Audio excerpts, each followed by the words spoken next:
Welcome everyone to River City Media Beyond the Booth. We've got some special guests with us tonight. Of course, we're kind of celebrating a monumental happening at Valley Head High School. Of course, in 1984, 40 years ago, this is the 40-year anniversary. Now, the Tigers won the state championship in Class 1A. And, of course, we're going to have, a get-together tomorrow night at Valley Head Tigers Stadium. But tonight I've got three guests on. I will introduce you guys, and I want you to, kind of sort of, tell your name again, and then tell what position you played when you played at Valley Head. Of course, it's Stacy Smith, Chris Wilburn, and Jeff Harrison. If you want to get started, Stacy. Okay, Stacy Smith, number 80. I played tight end and outside linebacker, I believe, if I remember correctly.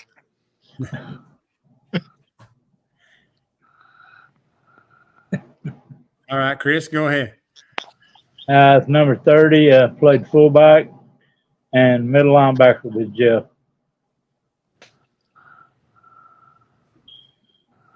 And then Jeff? Jeff Harrison played halfback, middle linebacker, punted and kicked. Punted and kicked. All right, well, guys, I want to ask you, of course, it was huge winning the 1984 state championship. And I'll start, we'll just kind of go this way because it's the way it is on the screen. But I ask you first, Stacy, what was the single best feeling you had about winning that championship? Well, it's hard to explain if you've never never been there. The anticipation, and you and I have talked about this before, the build-up, getting there, the journey is what it's all about.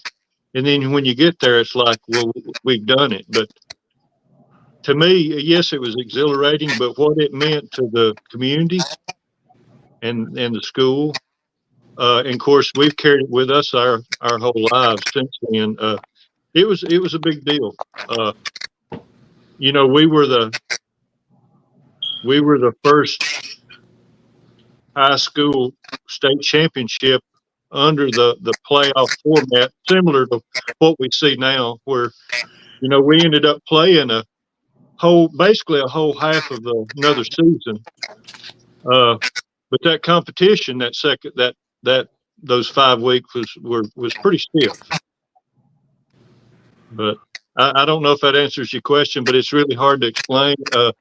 I think it meant, and it still means a whole lot. I'd love to see Valley Head win another one. It makes you wonder, if we won one every year like some other schools, would it mean as much? Would it feel the same? I can't answer that, but all I can say is the one that we played and was involved in. It was a super experience to go through, and to go through it with the people, the guys that you grown up with and had been through a lot of tough times together. It just makes it worth really not enough words to put there, but we've all got a special bond, and we always will.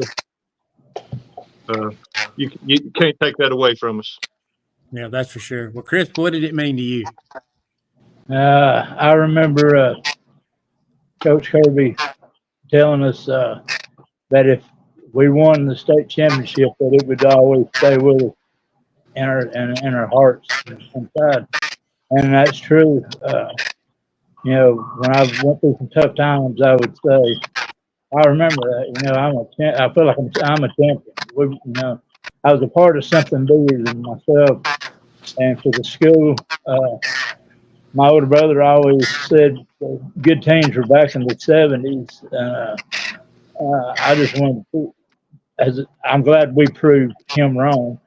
And like Stacy said, it's a feeling you can't really explain. I can't explain it, but it's still right here.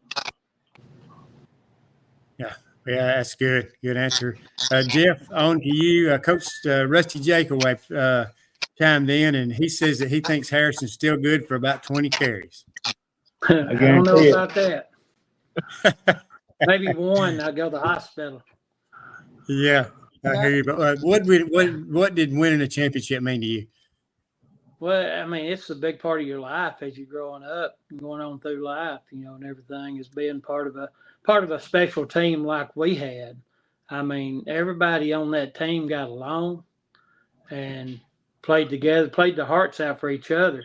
And when you did something wrong, you kind of you thought you let people down, but there wasn't a whole lot that went wrong during that season.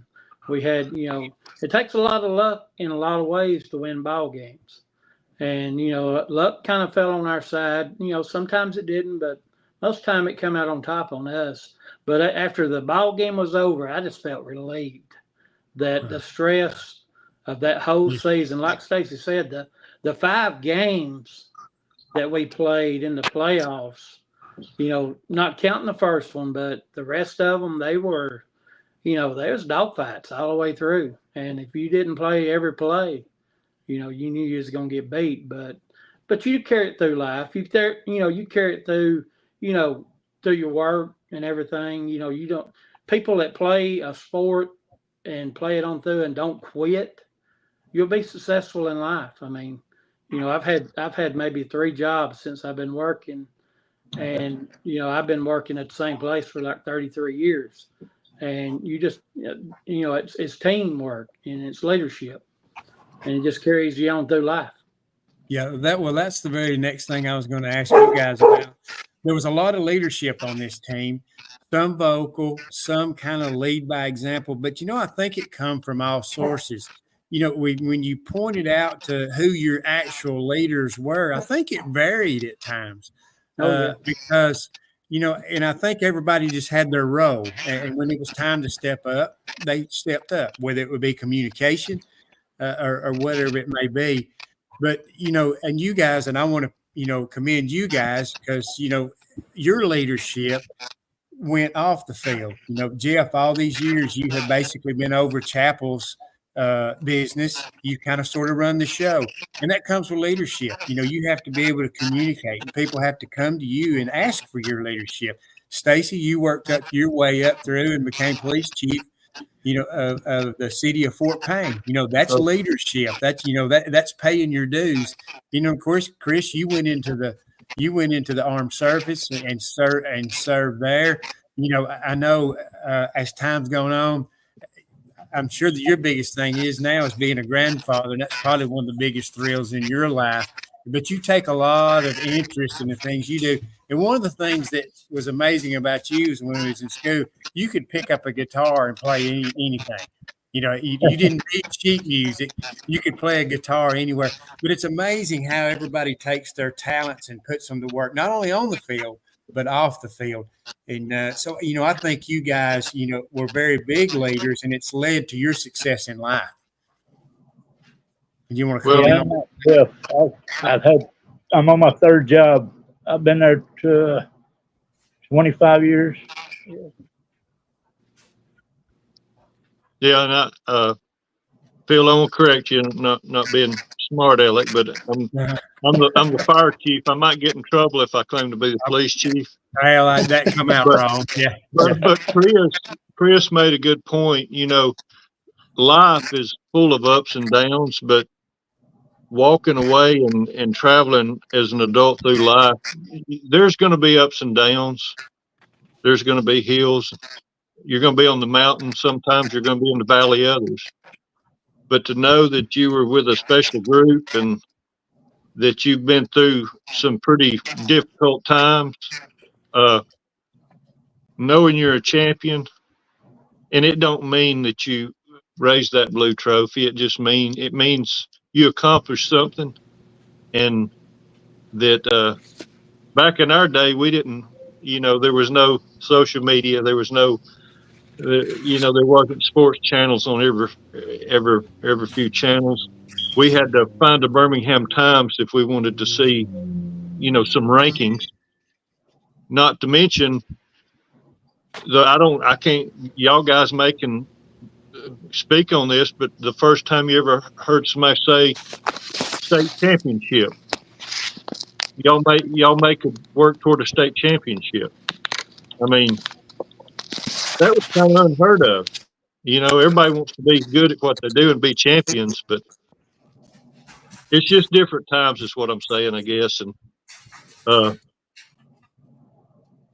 you people find things in life to give them strength and get them through difficult times.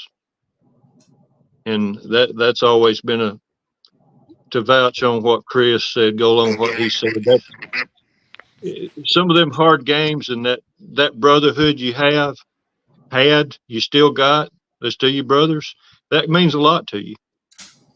Yeah, definitely. So, of course, I remember when I was going through my liver transplant, Jim called me and told me, he said, Phil, he said, everything's going to be fine. He goes, one thing you learn about playing competitive sports is you don't never get too high and you don't never get too low. He said, so stay on that happy medium. He said, and everything's going to be fine.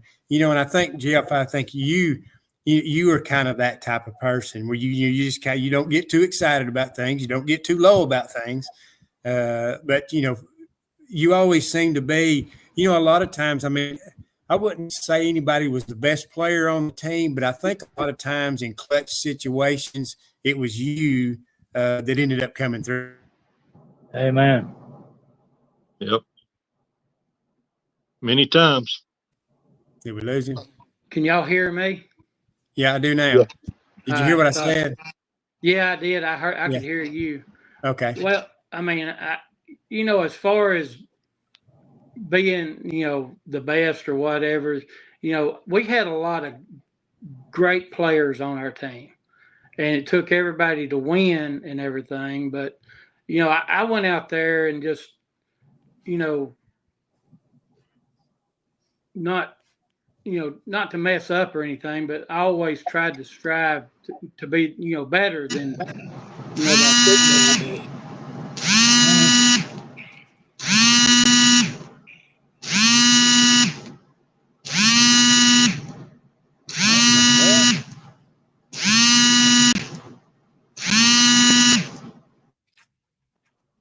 What was that? I don't know. Well, we'll move forward. Of course, it wasn't too long ago we had Coach Jake away on, and he talked about our team, talked about his team, and we kind of swapped stories back. Did any of you guys ever read Fire on the Mountain? It was about the Sandrock football team the year they won the championship. Yes, I have the book. Yeah, that was an outstanding story, and they give us a lot of credit, for them playing with us hard in that game. And it helped guide them toward their 85 state championship. And I told Coach Jake away, I said, well, Coach, I said, I think the feeling's kind of mutual because, we lost Jeff Burt in the first round of the playoffs, basically. He was hurt and couldn't go. He tried to go in round 2. But, we knew going into that game he was probably not going to be healthy. So we kind of had to change gears a little bit. We lost our explosive, we can count on him 60, 70-yard play every game. We lost that. So we kind of sort of had to find ourselves again. And so Sandrock played our tail off. But, but I think the way things fell in that game, it was supposed to be that way because I think they made us a better team because we figured out, hey, if we're going to win anything, we're going to have to pick up our level of play on the defensive side of the football, grind things out. And I think we all answered that challenge. I know you guys really picked up your play on the defensive side of the ball. How do y'all feel about that? Start with you, Chris. I was afraid to face Coach Herbie again in the locker room at halftime, to be honest with you. That was pretty rough halftime. That game kind of scared me, but for some reason I knew that we were going to pull it out somehow.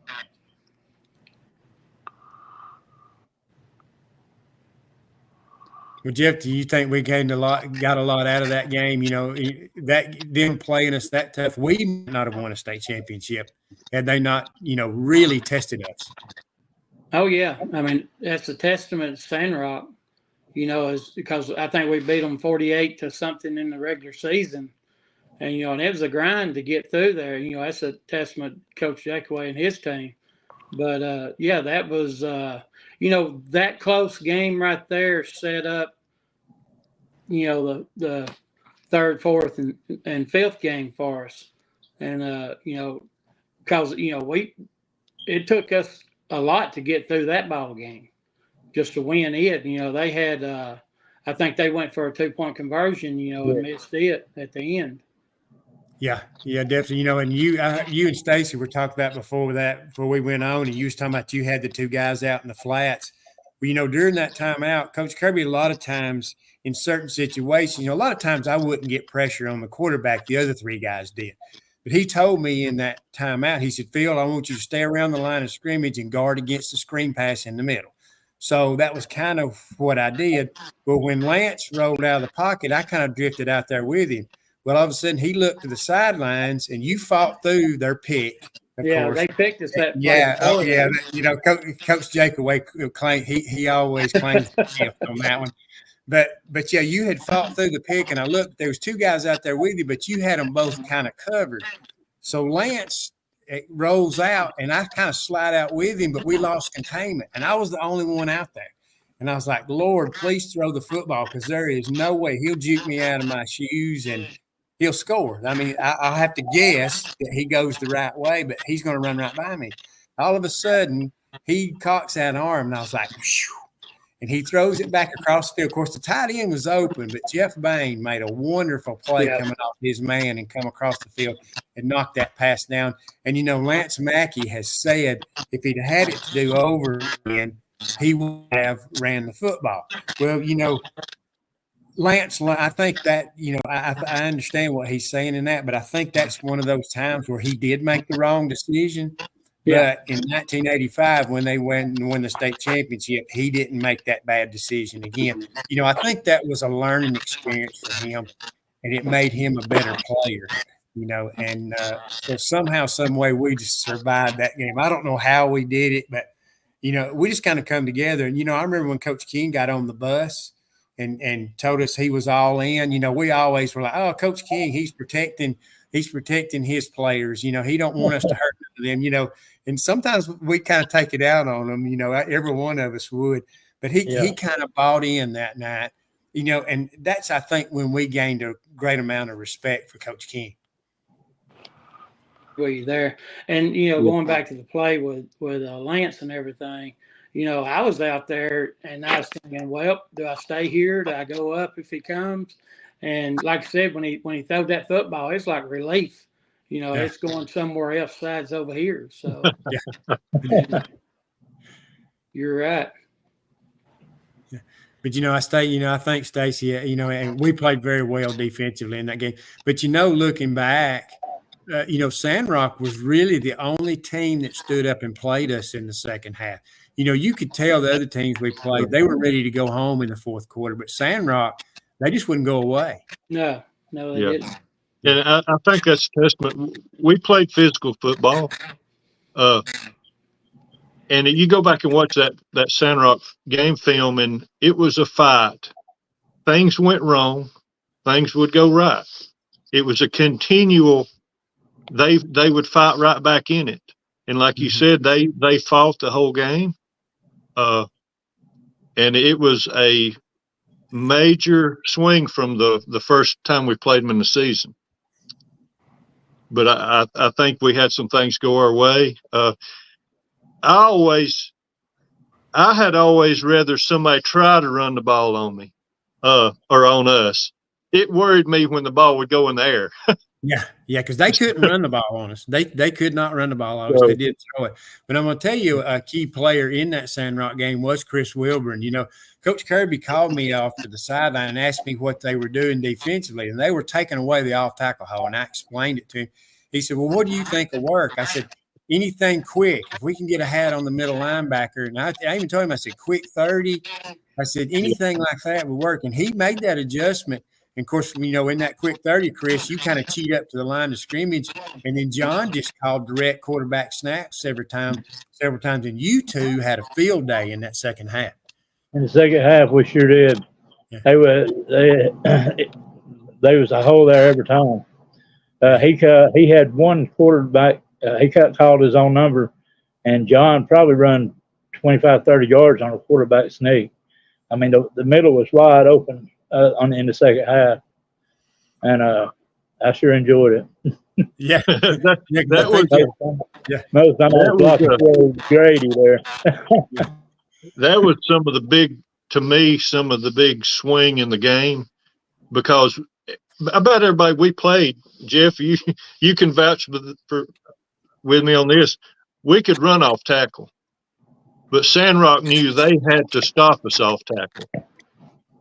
They weren't used to seeing Chris getting the ball quick right up the gut. And that was just that extra element that we showed in that game, and it worked. He got a lot of yards out of that, him and John. Yeah, that worked really. Yeah, because they did. They sold out off tackle. I mean, and they was not going to let us run the ball off tackle. And of course, we lost our outside guy, Jeff Burt, too. So that kind of limited us a little bit too. That hurt us some. But but that's like I was saying. I think we picked up. We found ourselves. We found our identity in that game in the second half, and it carried over for the rest of the year. And you guys have just given that example of why I think that made us a better football team, because had we not played as well as we did defensively, we would not have won a state championship. No, we had a stingy defense.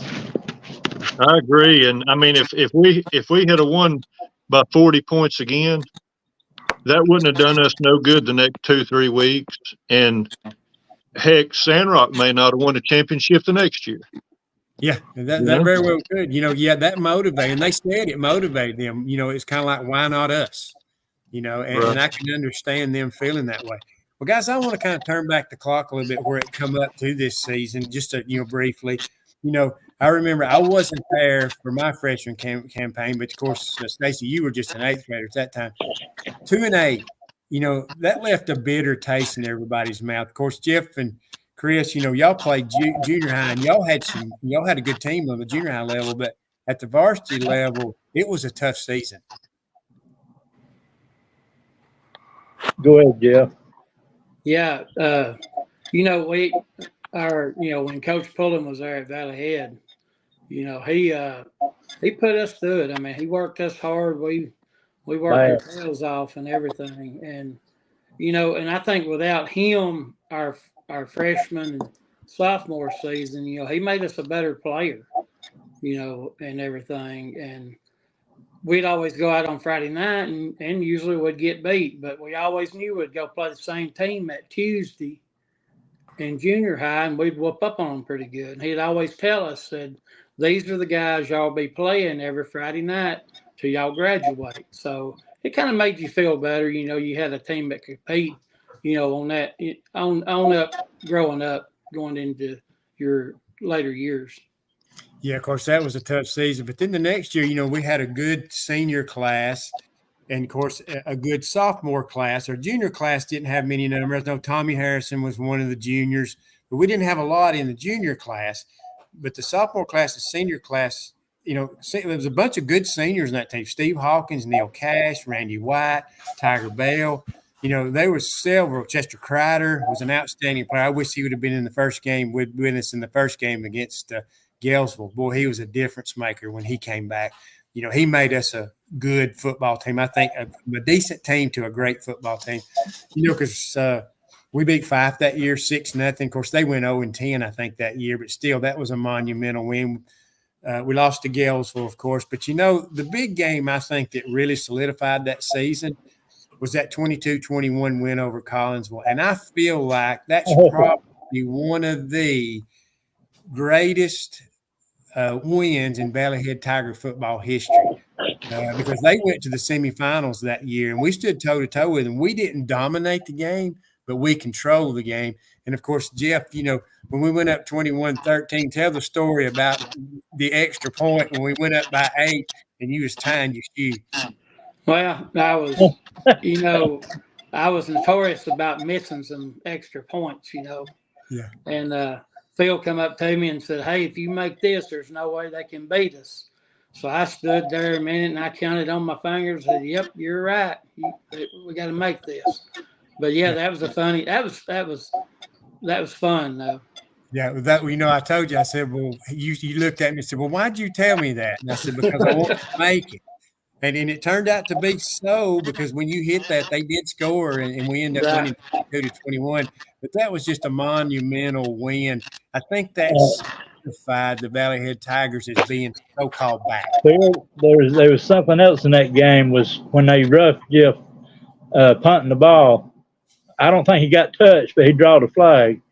Yeah, yeah, yeah. He got an Academy Award for that. Yeah.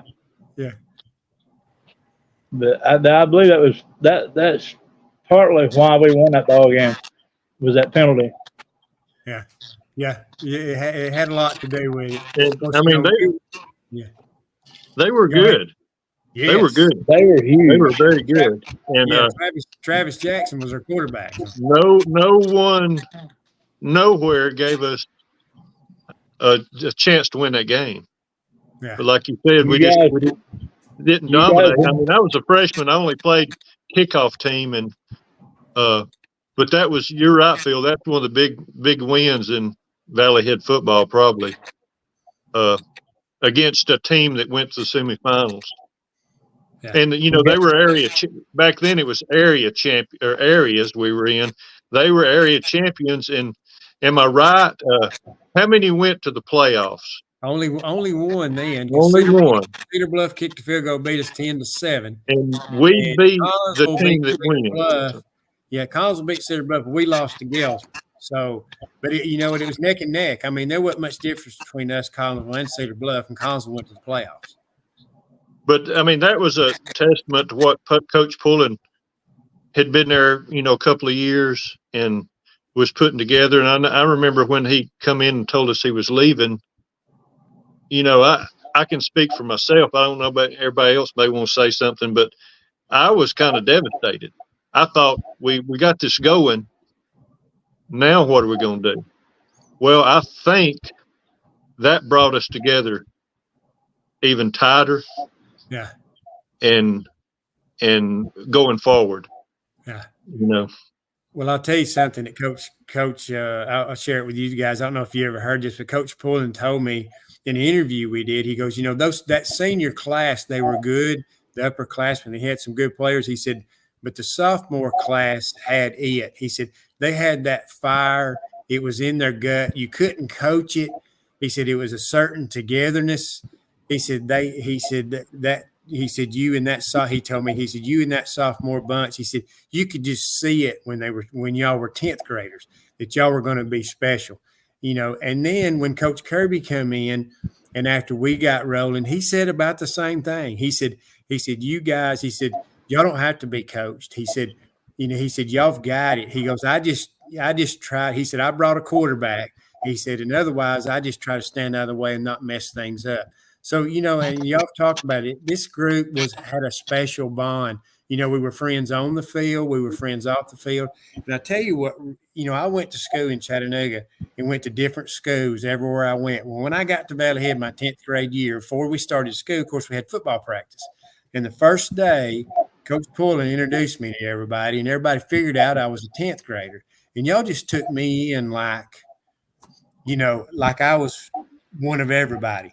And I remember when we finished practice that day, I walked off the field and I thought to myself, I'm home. So, so I could see what Coach Pullen saw and I could see what Coach Kirby saw. It was a special group. Outsiders, if you came in, if you played your part, then they welcomed you, and I think that was a tribute to this team. You want to comment on that, Chris? No, I want to comment on the Collinsville ball game. You guys remember the guy coming up to the fence and telling us when you get tired, he'll call the dogs off before we walked on the field. I had forgot that. I think half of us was crying before that ball game. Yeah. Well, that was. I think he got his due at the end of the game. Yes, sir. Yeah. I think he'd had a little too much to drink that day. Yeah, I think he had to. Yeah, I think he run into some bad things after the game was over with when the scrap happened at midfield. Yeah, the scrap. Yeah, boy. Yeah. When you put your helmet back on. Yeah, of course, we went on, had a 7-3 season. Of course, then Coach Kirby took over, and it was a big transition, and we struggled.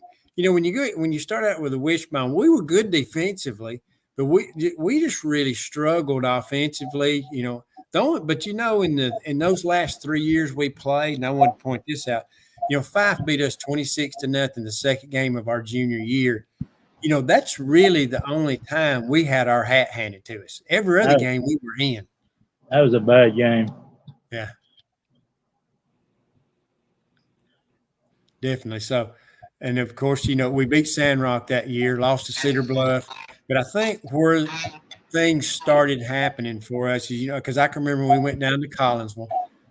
Of course, they had beat Spring Garden like 42-0, and we had lost to them 20-16. They beat us on a pass late in the ballgame. But, I remember when we was all fixing to go on the field and poor Dennis Wright got sick and threw up. And I got wind of that, and I thought I was going to throw up. And I thought to myself, I said, we are either ready or we're scared to death. And when we went out, they got inside our 20-yard line 3 times and could not score. You look up at the scoreboard, and we're like, hey, we're in this thing. And I think at that point, we took that ball and went about 90-yard drive and scored to go up 6-0 at halftime. I think that's where this team found themselves. Do you agree, Jeff? I do agree with you.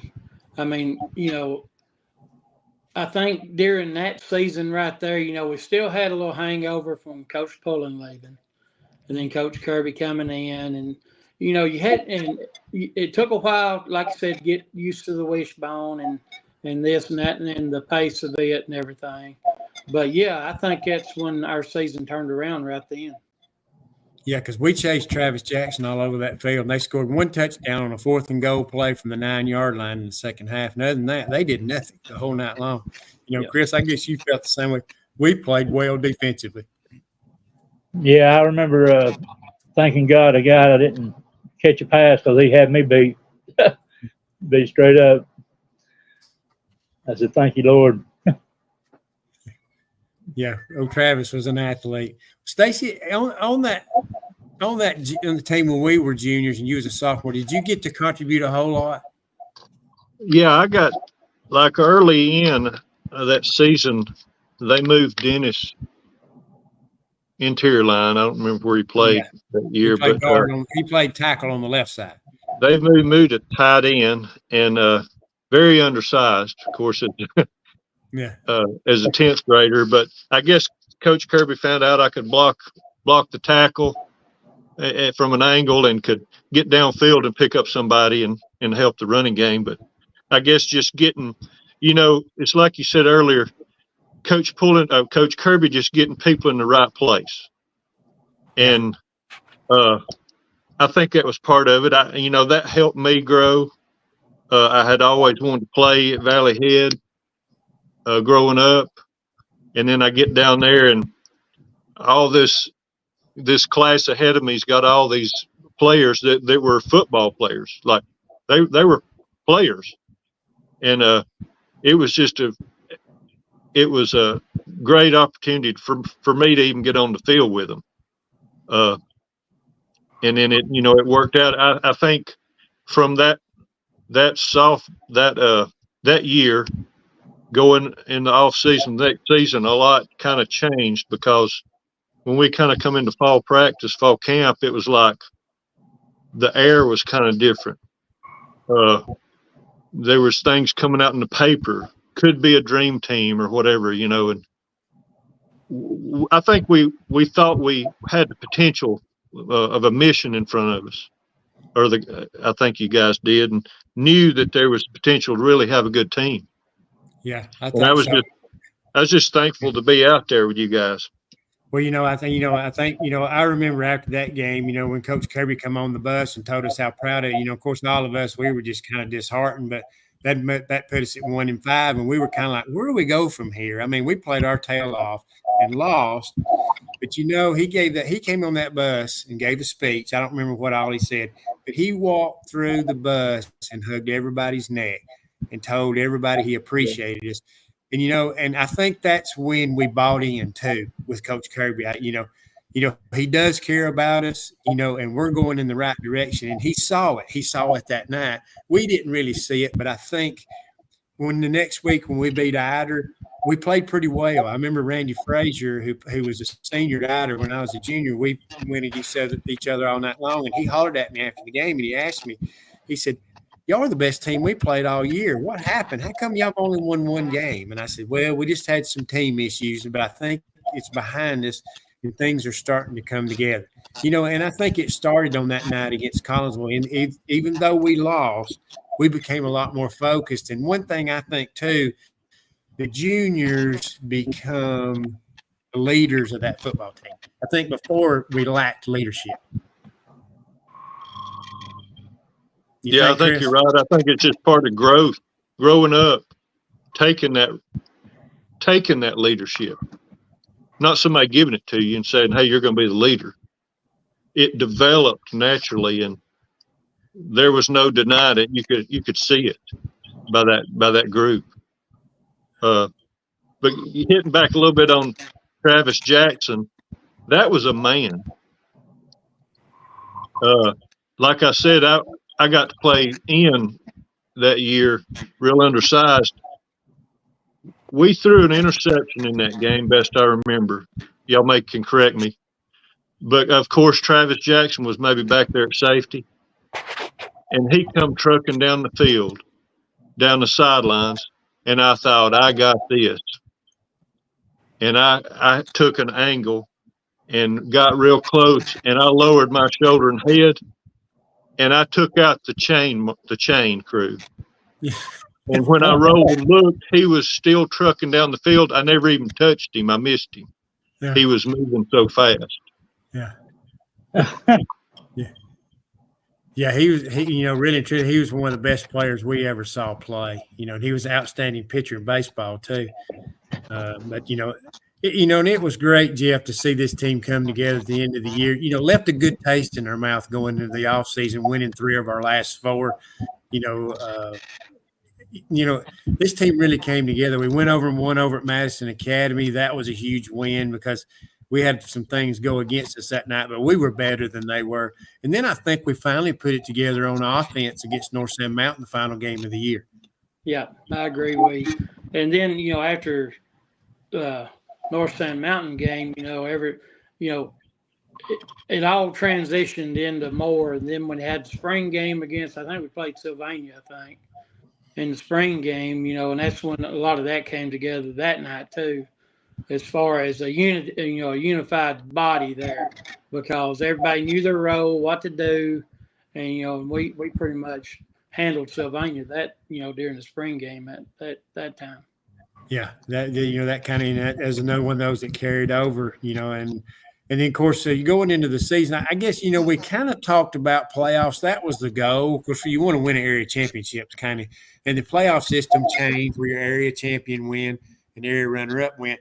But I think our total focus going into the offseason was beating Galesville. They had beat us 9 years in a row, and we were sick and tired of losing to them. So I think we spent the entire summer focused on Galesville. Did y'all feel that way? I did, because once we beat Galesville that night, about half of them going, y'all shouldn't have beat us. We'll see y'all again in the playoffs. Yeah, I heard that. And that never come about because they didn't make it in. But yeah, that kind of told you you did a little bit something special in your first ball game, because we always got beat our first game. We didn't win that first game. Then everybody got down on themselves. But winning that first game was a big deal. And then it came to 5. Y'all know what happened at 5. Yeah. One of those, where we had our opportunities in the first half, but they kind of beat us down in the second half. But, Chris, we had our chances against 5. There's no doubt about it. If you remember, Phil, I didn't play the second half of that ball game. I had a concussion. Don't you remember that? Yeah, and I know. And Jeff had that knee injury too, and he was very limited in that game. And at any time during the game. But if you remember, we come out in a true unbalanced line, and we got down inside their 10-yard line 3 times in the first quarter, or the first half, and fumbled. We had 3 fumbles within inside the 10-yard line of that ball game. Yeah. I fumbled one. Yeah, one was my fault. You got to remember the first half, 3 touchdowns right there. Yeah. And then I got my bell rung. And so I didn't play the second half. But we had them on the ropes right in the first quarter, and we just couldn't close it out. I don't know what happened. You got to give it to Householder. They kept fighting.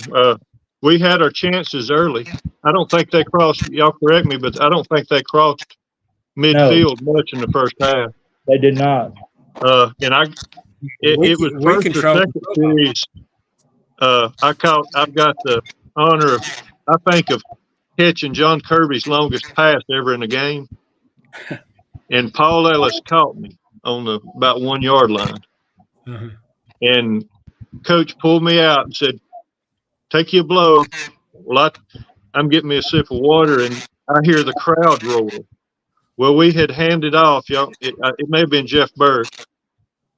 And that very next play, we fumbled on like the 1 yard line. Yeah. We talked to Paul Ellis about it, me and my son, and he's like, "We were playing run. We wasn't thinking about y'all throwing the ball." And he said, "I seen a flash, and of course I was running a flag or whatever we called it, and there was nobody around. And Paul Ellis, from that split second, was turned running down the field trying to catch me. And John laid the ball out there right in my hands. And it was a 60-something yard play. I just didn't have enough speed to get across the goal line." And really, in all fairness to Paul Ellis, he may have saved the football game for him. Realistically, that would have been a big factor because we fumbled at the one. And Jeff, you got hit by Crawford. Recovered the fumble, but it was behind the first down marker. Yep, it was. Yeah. But that was the best. That game right there, losing that game, probably is the best thing for us that year. 100%, I believe. Hey, and I'll tell you one thing. Johnny Crowder never said much, but I remember after that game, he spoke up and he goes, "I didn't like that at all." He goes, "I don't want this ever to happen again." And he meant it. I mean, if Johnny said something, you listen. He goes, I didn't like that feeling, and it's not going to happen again." And and lo and behold, of course, the next week we beat Sandrock, broke that. I think Jeff Burt broke that play. We were on that cross block, and he broke that about 78-yard touchdown run. And they pretty much laid down in that game after that. Oh yeah. And of course, and also in that game, I know Coach Jakeaway had a heart-to-heart with his kids after that game because of the fights that went on. And he told me, he said, "I'd had enough." He said, "I had enough." He said, "We came to a crossroads," and he said, "We stayed in that fire hall for a long time, and we had a heart-to-heart, about the way things were going. He wasn't going to put up with that anymore."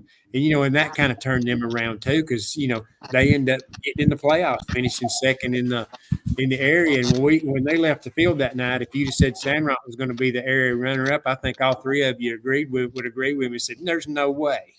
Yeah. I mean, that was one of the easier games we had, especially early on. To me, Galesville was a tougher game than some of those early games. But that, like you said, we pretty much weren't threatened by them that night in Valley Head by Sandrock. Yeah, it was definitely so.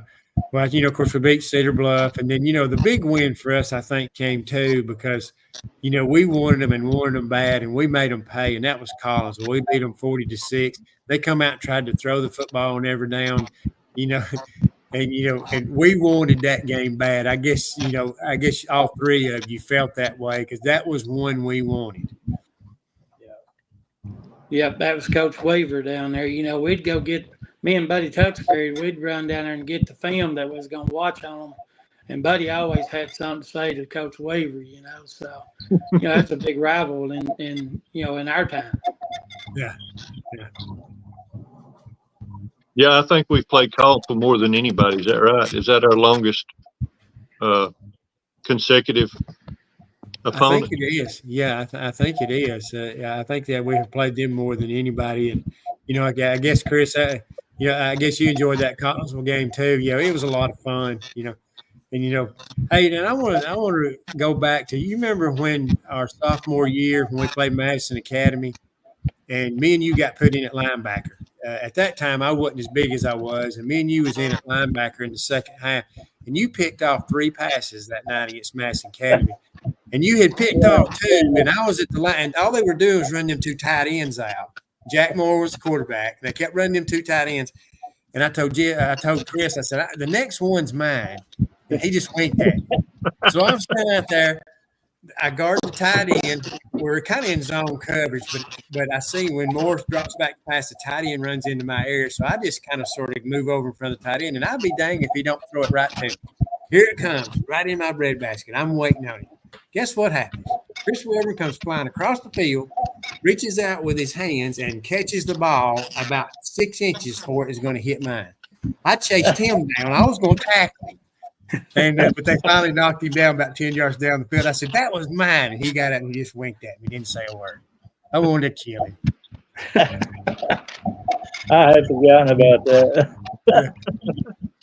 Got my one time to get an interception. Of course, I was glad you got through. I mean, I was glad you did. But, man, I had an opportunity to get an interception. And I missed that.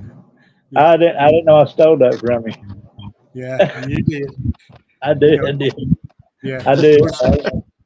That win over Collinsville.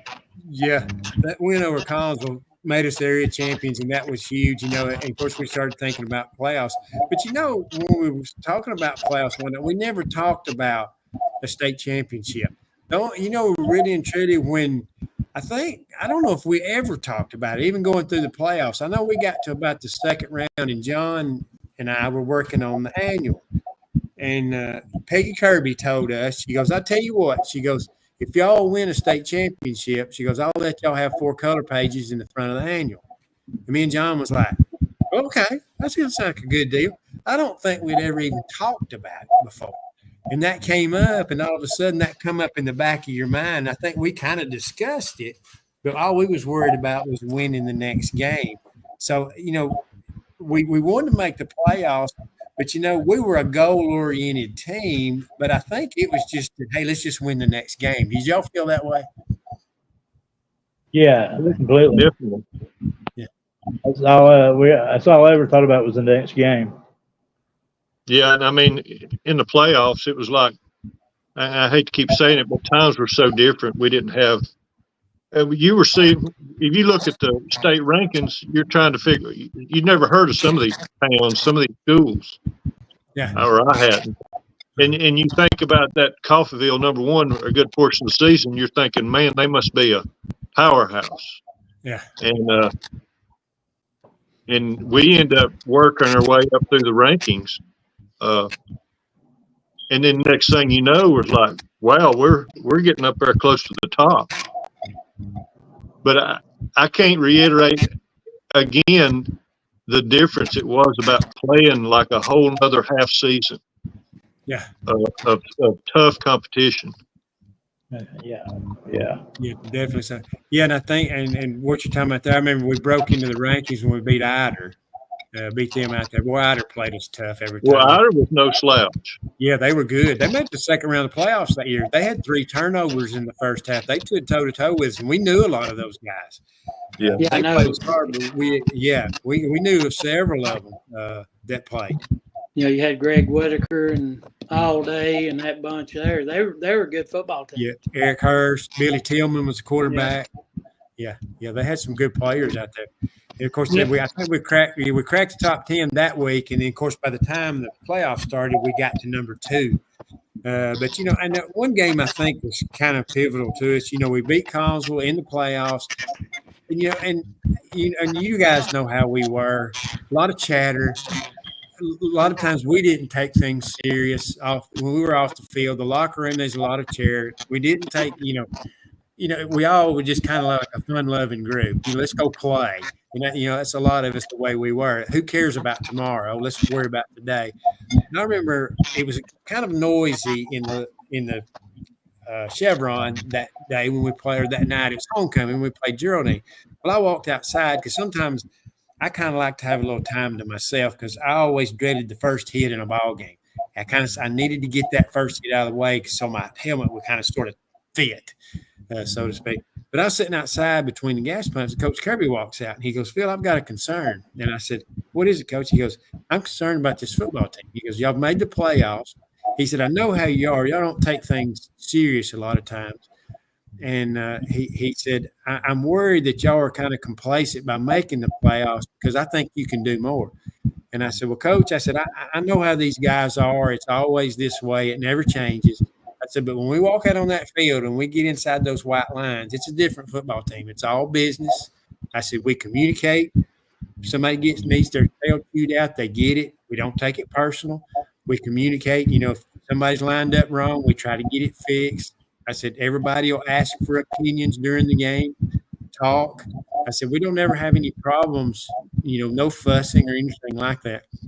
I said, I don't think you've got anything to worry about. Well, we beat them 55-0. And after the game, he told me, he said, well, Phil, he goes, I'm not ever going to question y'all ever again. He goes, he said that, he said, what you said's true. And I said, well, that's just the way this bunch is. I said, they're not going to take anything serious until the game starts. Well, they were, correct me if I'm wrong, they were 3A, and they had some big guys. And I remember us running off tackle, and their defensive linemen were huge. But I could get a good angle block and clear a hole on when we was running off tackle. The bigger guy, the better. Yeah. But they were big. Best I remember. Well, you know, they run that 7 diamond defense. They run 6 across the front, and then they had a middle linebacker, and that's pretty much all they had. So we was able to push them around a lot, you know. And, you know, that was the night, too, that we scored 4 or 5 touchdowns, but then the second string lit it up. Scott Tate scored a bunch. He went in at quarterback. We finally had to kneel down on the ball and punt it to them and let them run the clock out. Coach Kirby wouldn't let Scott run any more plays. He sent me, he says, Phil, you tell Scott to kneel down on the ball. We're going to punt it back to him and let them run the clock out. Oh, Scott was tore up. And I said, you better do what you're asked. I said, I've heard his wrath before. You don't want it. Yeah. Well, you know, a lot of games that's out of hand like that, you know, a lot of us didn't play in the second half. Yeah. You know, we sat on the bench for a while and let the younger guys play. Yeah, definitely so. Well, you know, we went through a stretch where we beat Spring Garden, Collinsville, Geraldine, and really didn't get tested. But when we played section, they got after us. They were good. Even though we won 33-6, they had a good football team. Old Rusty Brown run through us like a dose of salt.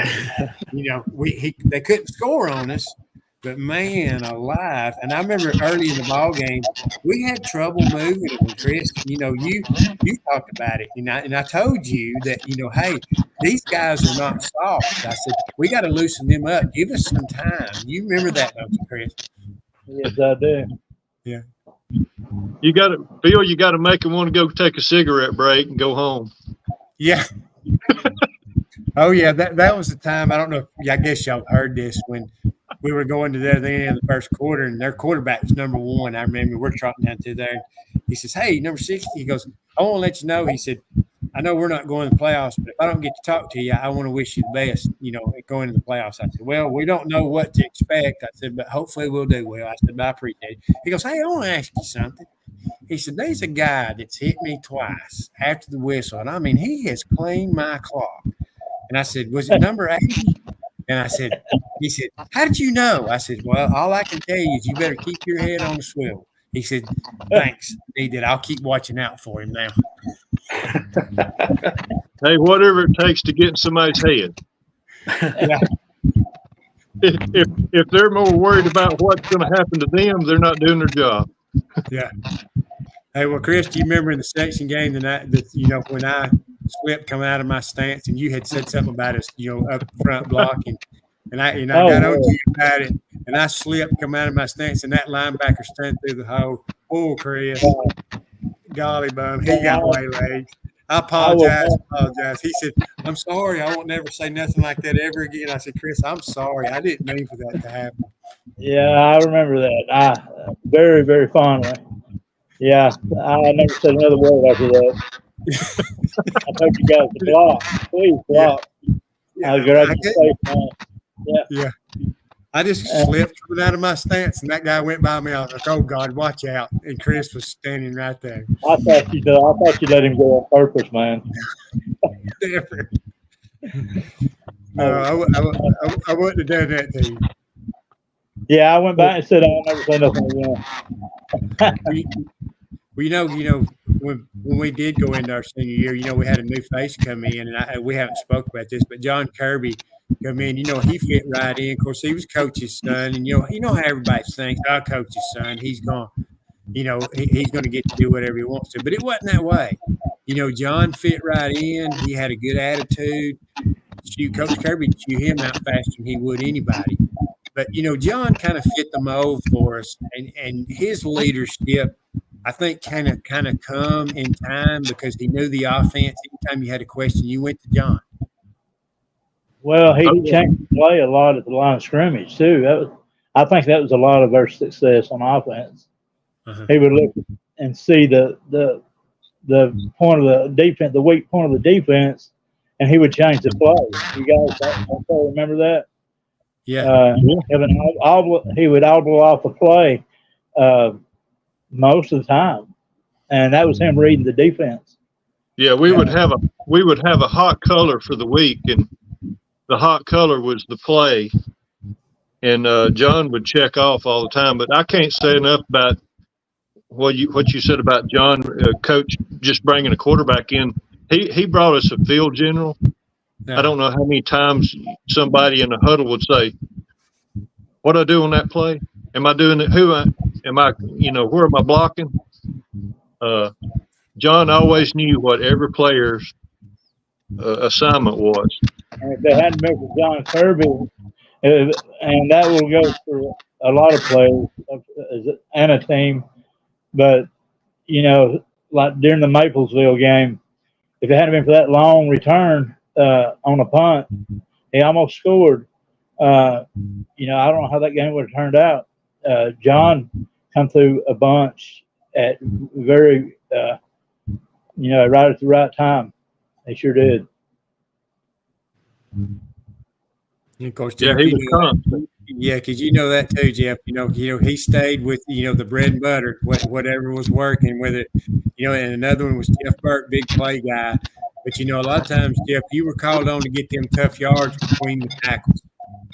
Oh yeah, but with John, no, he was the coach on the field. I mean, he's the one that we'd get up in a ball game. John, we didn't have to look sideline. John called his own plays, and he might call a play and walk up the line. Him and Gorham, they had their little signal. They just take off, without anybody knowing. They run the quarterback sneak, gain 20 yards. Yeah, and he could just read. He could just read. Well, I always, talking about running tough yards and this and that. I always told linemen, if you either block or I'll make a hole.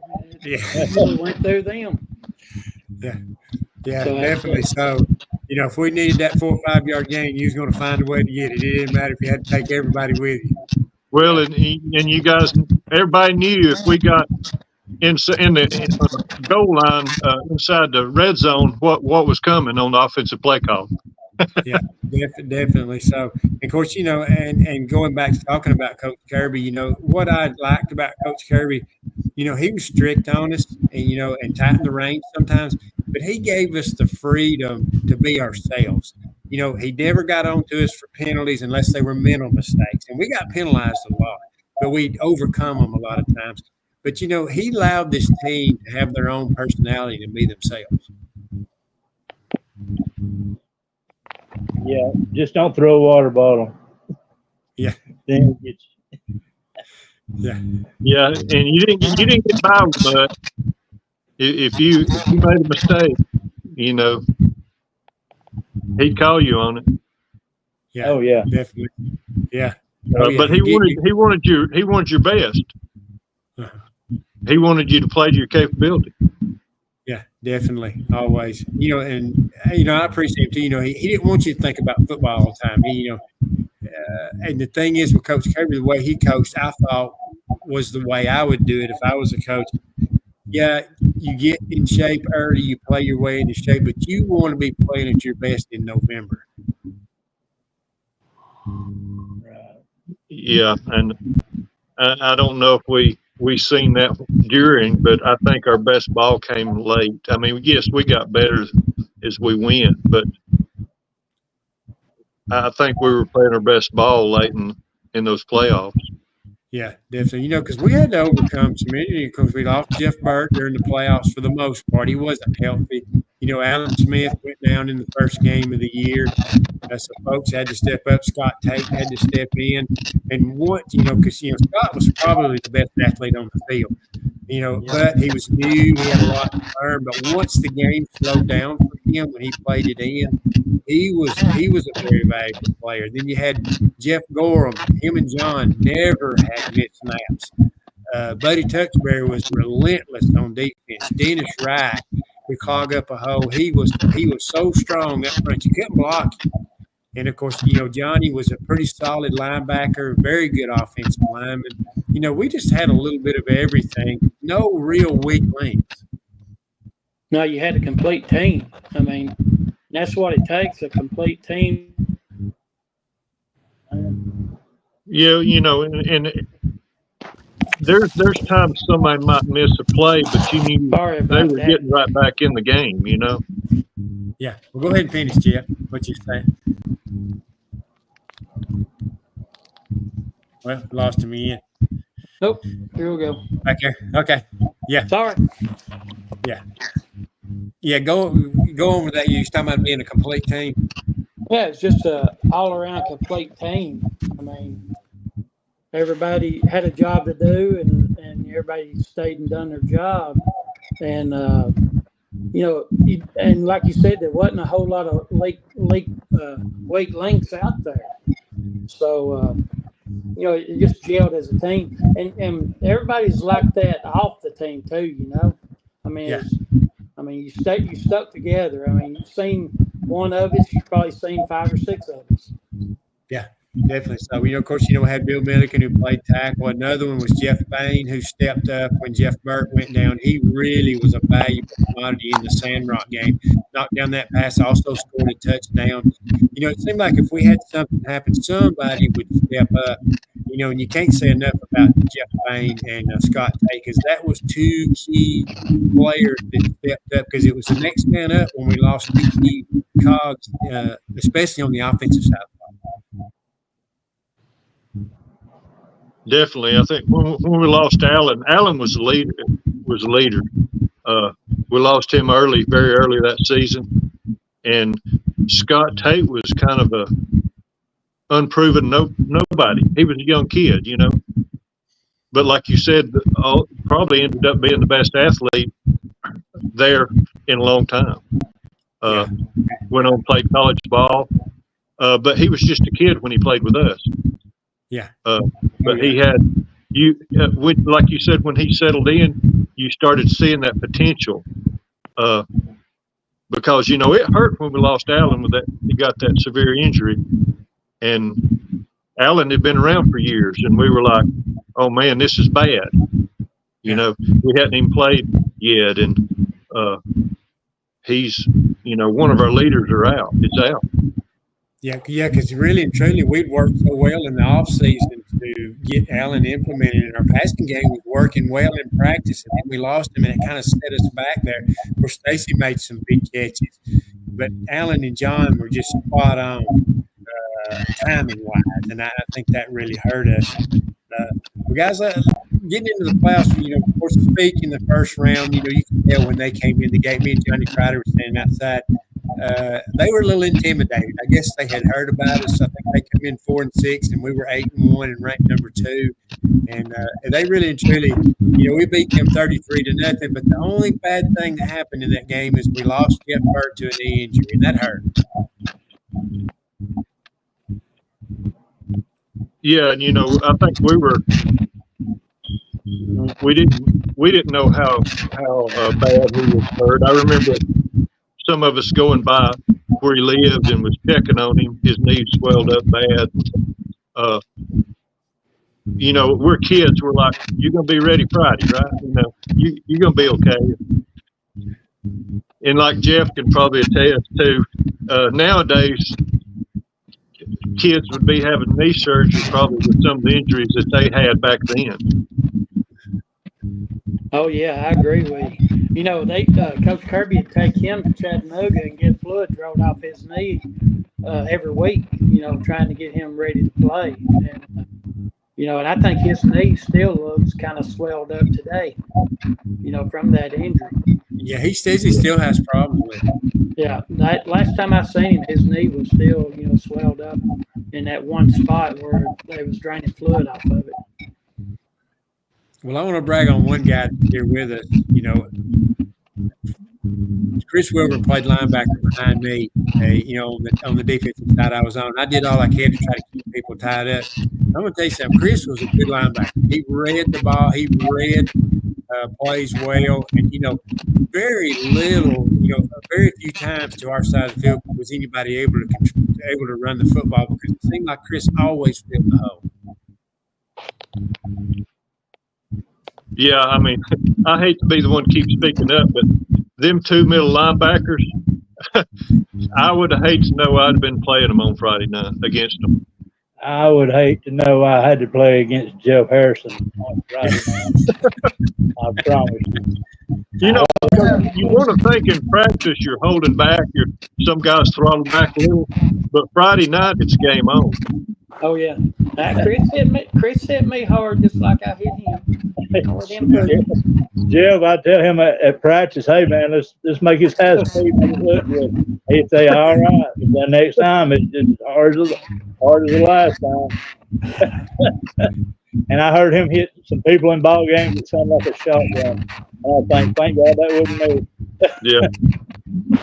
Yeah, and then, you know, and I think that's a tribute to this team. You know, a lot of guys hit folks hard, you know, and Coach Carl Rowe, he was the defensive coordinator for Sandrock, and I think I got word of this story against the brilliant coach asking me, so, Coach, if you had your chance to do it over again, what would you do different? I reckon Coach Rowe says, hey, listen, we sold out and we did about the best we could do. He goes, I wouldn't change a thing.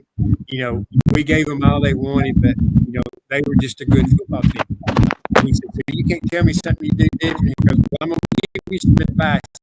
You better bring a bucket for you. Better bring a helmet full of chin straps because you're going to need it. You know, okay, now I told Coach Jackaway that one time. He says, that just sounds just like Coach Rowe. So, you know, that's kind of an attribute to this team, you know, because, you know, folks, you know, they were in for it when they showed up on Friday.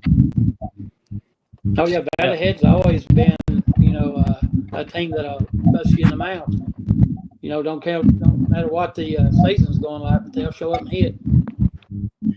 Guys, I want to, of course, we covered Sandrock, talked about Spake. I want to talk, and I know you guys want to talk about this one. Was the brilliant game. Going over there, it was a wild trip. We had 3 hotel rooms.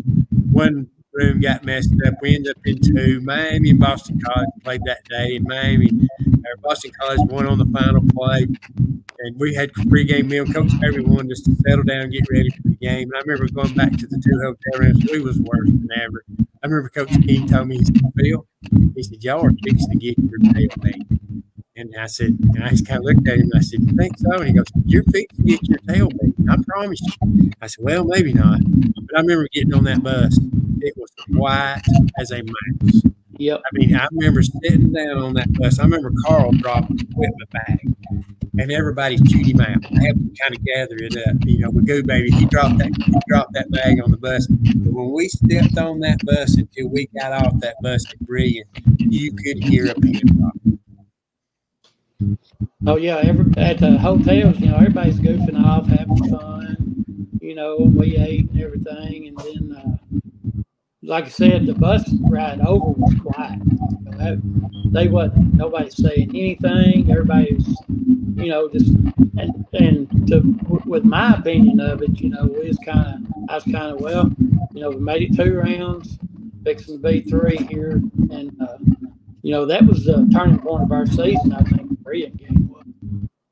Definitely. Of course, Chris, when we made that trip over there, you had kinfolk that lived in Brilliant. I had a brother going to school at Brilliant. He got beat up 3 times that week. But, yeah, I said after that ball game, I actually stayed the night with my mom in Brilliant and went to their Mule Day the next day and talked to some of their players. It was pretty wild. Yeah, that was a great trip. That was a fun trip, Chris. I mean, that's one of my, I know you feel this way too. That's one of my favorite trips, and that's another one of those in the playoffs. Of the 14 wins we had that year, I think that was the biggest one. I had my biggest play in that game was the pass on 4th down. John had threw a pass, into the end zone. I can't remember who the receiver was. They didn't get the ball, and that made it 4th and 9, I think. And he seen the linebackers had come way up. The secondary had dropped way back, so which left the flats open. And he was sent the play in, and he said, "Tell Wilburn the ball's coming to him." And I'm like, "It's 4th down. If I don't catch this ball, our season's over." And that play, I can relive the whole thing in my brain today. John got hit as he was throwing it, but I knew if I didn't catch that ball, our season was over. And I believe I could have caught that ball no matter where it was on the field. I still don't know how you caught it. I don't either, because basically you was parallel to the ground when you left your feet. I don't see how in the world you was able to hold on to it when you hit the ground. That was, I know how he caught it. He caught it with one hand. He caught it with one hand. That's how he caught it. But that was just unreal. I know it. I wasn't going to have our last play end on me missing the pass. That was just the way it was. I was not going to miss that pass. I'll tell you what. I'll tell you something my daddy always said. Daddy's gone now, but of course, like parents, our parents followed us all over, watching us play. But Daddy told Mama that after Chris caught that pass, he said, "I'm going down here to the fence. They're fixing to go in and score." Mama agreed. Mama tell this too, but she said Daddy went down there and we ended up at 4th down again. And that's when we went to kick the field goal.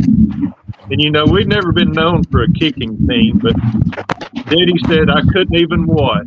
I just turned and faced the stands. And he said, "Listen to the crowd." He said I couldn't watch it. Yeah. And that was definitely huge. Of course, and Dennis put up a thing. He said he felt like that was his best game.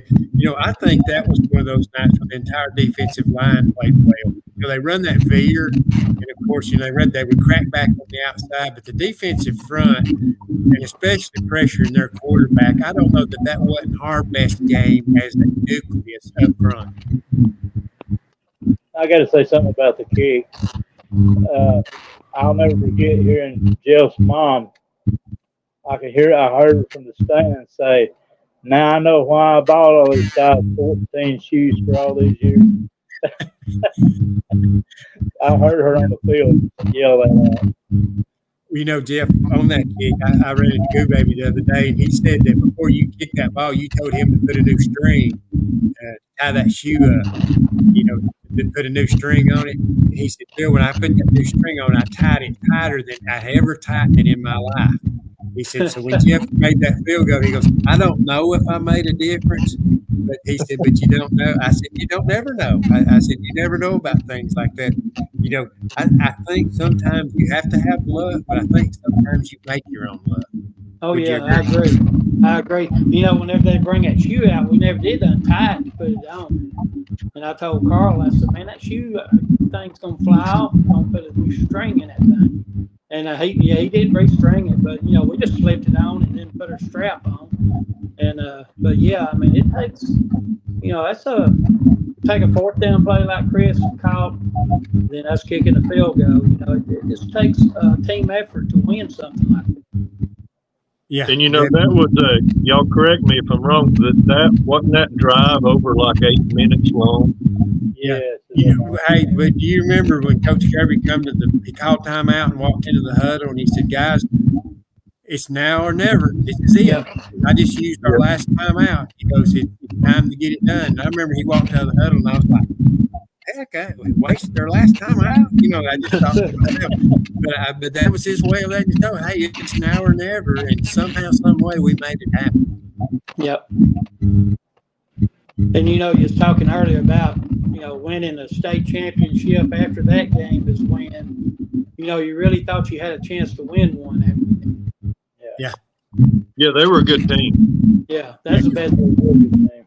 Yeah, because leaving that field, we knew we was going to get to go play at home the next week, and it was getting colder and colder weather, and we felt like we had an advantage there. But I remember one play late in the ball game. I remember when they had a timeout, and they had a 4th down. Buddy was standing there in the huddle, and he grabbed the huddle, and he goes, "Phil, I'm worried." I said, "Why?" He said, "You remember what happened today when Boston College beat Miami?" And I said, "Buddy, don't worry about that crap. Go get the quarterback." And son, he unloaded on that quarterback, and I think his last name was Elton. Hit him right square in the back. And that football shot out like a bowling ball, rolled all the way into the sideline. I wouldn't say it rolled; it shot to the sideline. Yeah. I mean, he put the wood in that boy. I mean, he hit him and hit him hard. I don't know how it got up. Yeah, it was unreal. Of course, he come from his back, from his blind side. Of course, we kind of had to fight to get out of Brilliant after that was over. Their fans was having a fit. I know Stacy got hit with a baton, and I said there was some jawing going on. I said something I shouldn't have that got a little fight started, but But the thing was, is we had to fight our way out of there. I think the referee's glass got broke in their windshield. Their fans was upset, but the thing was, they were crackbacking. They was hitting folks in the back. They might have got away with it with their own officials, but when officials are sent from all over the state, they're watching stuff like that.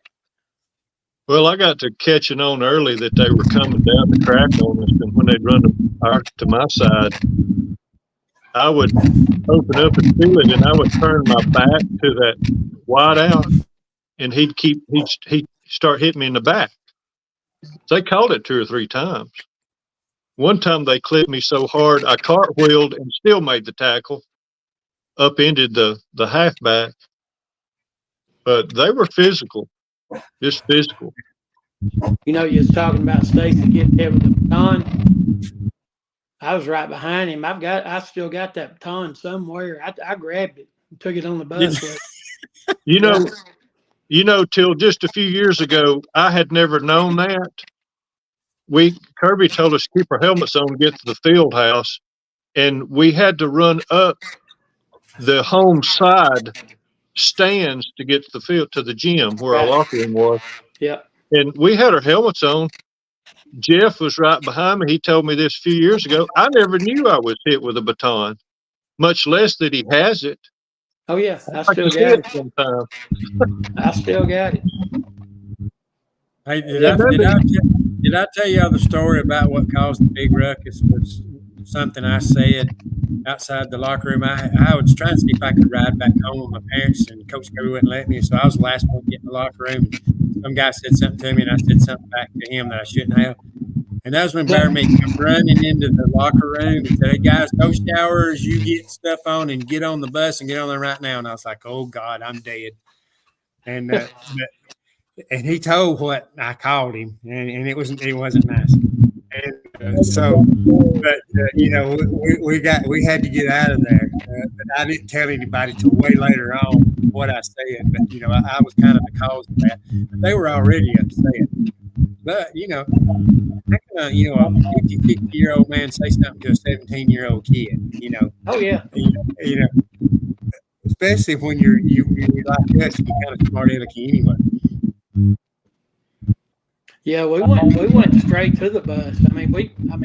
Some of y'all might have went to the locker room, but they just told us to get on the bus, and they had all our belongings on the bus. So we went straight to the bus after that. Yeah. Chris, I'll tell you, I said, you had a great night that night. I remember when that time that they run a trap play when I went out with the guard and I slid back down. They double teamed me and you hit 40 and back. He did not run the football the rest of the game. Yeah, I remember that. Yeah, I hit him all I had. Yeah, he didn't want the ball anymore. I'll tell you another funny story about after the ball game.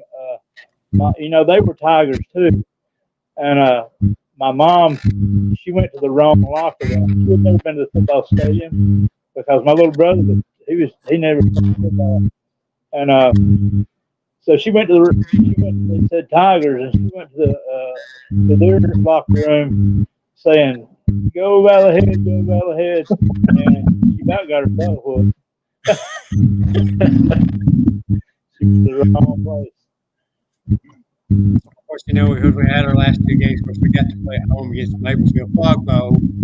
I remember that night, 51, that big number 51. I remember it was a game where we had a hard time blocking. I finally figured out against him if I could fire out quick enough and keep him from rattling my gourd because he was wearing my head out. He come up with him big forearm. I finally figured out if I could get to his body, I could move him because even though he was big, he was still young. He wasn't really muscle. So, John started calling formation on my side because I could actually move him. But, we moved the ball well against them. We just didn't score. But, again, it was a defensive effort, because they had a lot more speed than we had. We had an answer for everything. You know what? I mean, y'all played defensively at linebacker. Y'all stuffed everything they had. Yeah, we played in their backfield most of that night. Coach Kirby's defense, you get stunned about every other play. Somebody was going to go somewhere.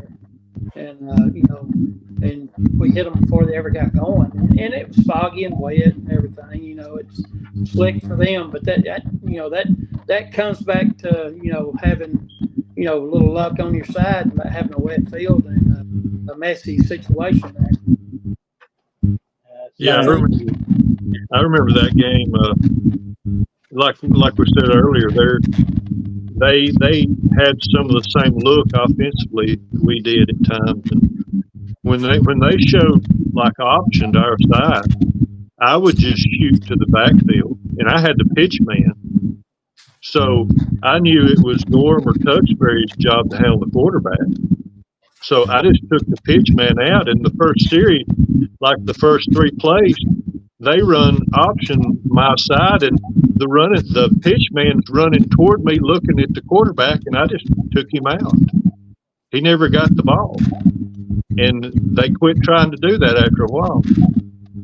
I think Coach had the game plan for them and their speed, knowing that we couldn't run them, we couldn't chase them down the field. Yeah, but they just never could get those mismatches. They had 1 touchdown drive and basically really didn't move the football very much at all. In the second half, once we softened them up a little bit, I felt like they were ready to go home. Oh, yeah. Yeah, they were ready. Yeah. Of course, it was a messy night. Fog, couldn't see anything. Of course, the Wilburn State Championship game, boy, that was something else. The newspapers were around. We had been to the title game 2 times, hadn't won, 3rd time the charm. And it's amazing all that talk. We had been kind of blinded to it all this time. But like Aaron McKenzie said, we were everybody in the community, was just on fire. The kids in the school, the week of football, it was so much fun. They were more excited than we were in the school. It's like, it's just another football game. But everybody in the school, it was unreal, the pride in that school during this run. Yeah, and I think it was business in a lot of ways, the preparation and the game. You could think of it as being a fan. That was probably a real enjoyable ride as a fan. Now, some of them close games is probably pretty nerve-wracking, but come Monday each week, it was getting ready for the next opponent and what they did, what they looked like defensively or offensively.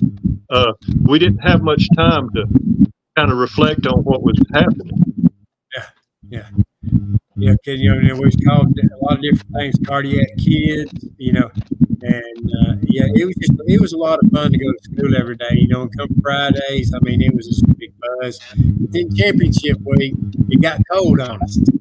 Man, live. I remember practicing on Thursday. We didn't stay out there for about 20 minutes. It was brutal.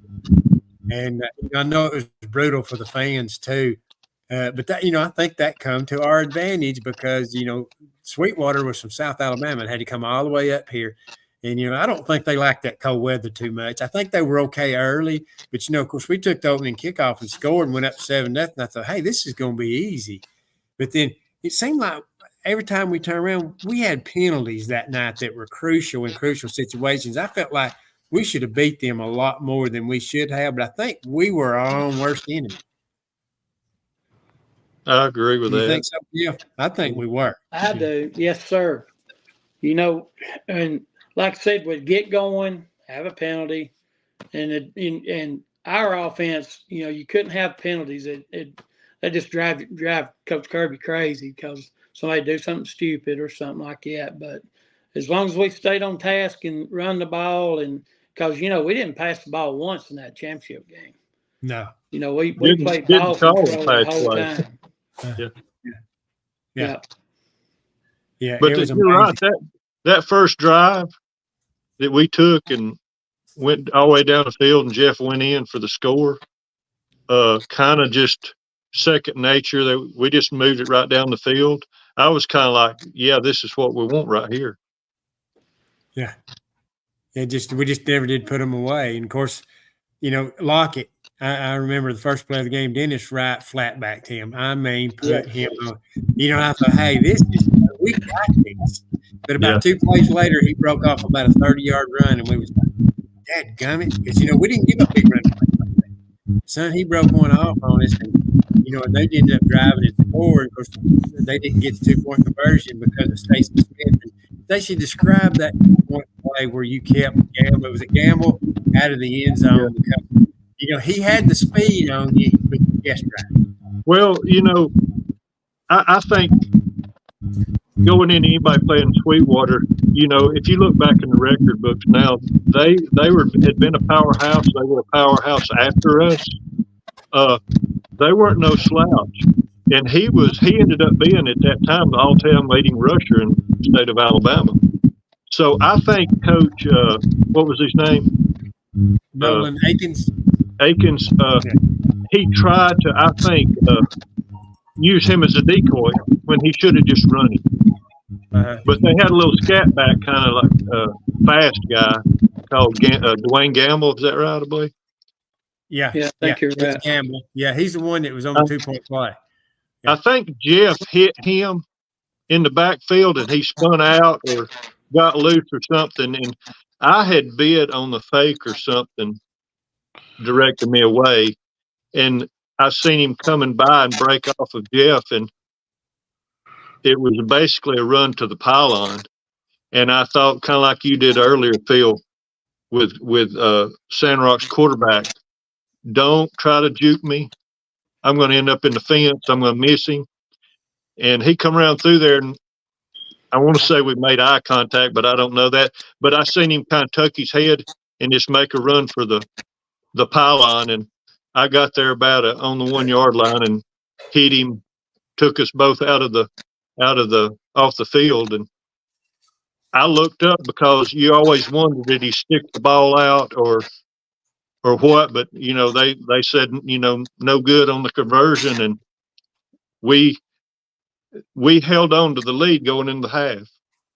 That play right there is where I broke my nose when I hit him the first time. Yeah, I hit him and slid down. His foot come up in my helmet and broke my nose. Yeah, I bled the whole second half.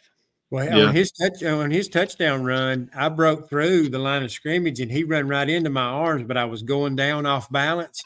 So I just had to kind of grab him by the waist and he just trampled through me and fell into the end zone. Just kind of fell over me and fell in the end zone. I couldn't get a hold of him. He was just near impossible to tackle. Chris, I guess you had a little trouble trying to tackle him too, didn't you? Yeah, I hit him right by the numbers, and I think I found tackle 10 yards down the field. I never hit him above the belt line in the game, and it was in the knee. He just run over you. Well, of course, through the first half, he run the ball pretty well against it. But I remember going in at halftime, Jim Kirby was madder than I'd ever seen him.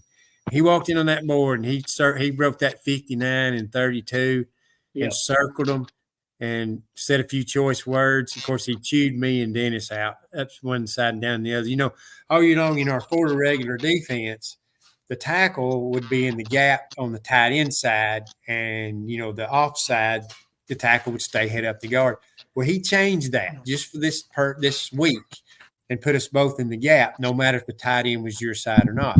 Well, I think that when you played 13 ball games, I think maybe me and Dennis started out doing it, but then we kind of sort of got back into our old routine and kind of sort of forgot about it. And so at halftime, he was irate. I remember going in the locker room 2 years later when Spencer beat Appalachian in the playoffs. Scott Tate was a senior. That you could still see that outline of that 59 and 32. I don't know how he didn't go through the chalkboard. But that night I found out what a great defensive coach Coach Kirby was, because me and Dennis got lined up right. Guess what happened? We stuffed him the whole second half. I think he ran the ball about 13 times for 26 yards. He could go nowhere in that second half. And on that chalkboard, he broke the chalk when he wrote that, didn't he? Yeah. He was writing so hard, and he was so mad. And I'm thinking, we're leading in the state championship game. But, Kirby knew the history.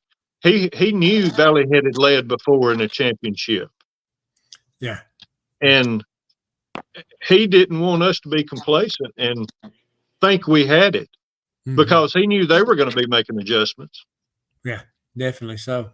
Yeah. Well, Chris, how did you feel at halftime? Of course, I'm going to tell you something. You probably think as well. It was cold. I mean, we went out the second half. It took me forever to get warmed back up. The spray that gets sprayed on your feet. I had to have my feet taped every game. And the King talked with the son that had been writing on.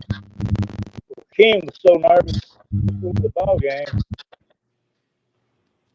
He sprayed the cold spray on.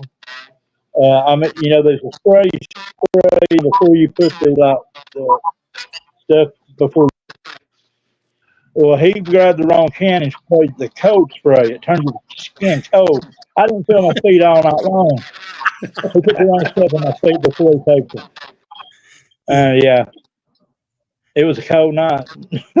I reckon 19 degrees. That's back when they burned barrels. Yeah. Yeah, I had one on the ground. Yeah. If I'm not mistaken, before morning it reached 12 the next morning, if I'm not mistaken. Me and Jeff stayed out. I mean, you remember, Jeff, me and you was together about all night. Yeah, I remember. After the adrenaline kind of come down, we were like, we just can't believe it. Yeah.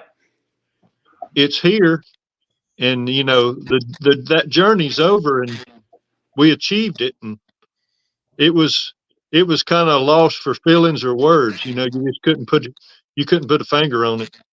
Yeah. Let me ask y'all this: how many of y'all wore pantyhose? I didn't.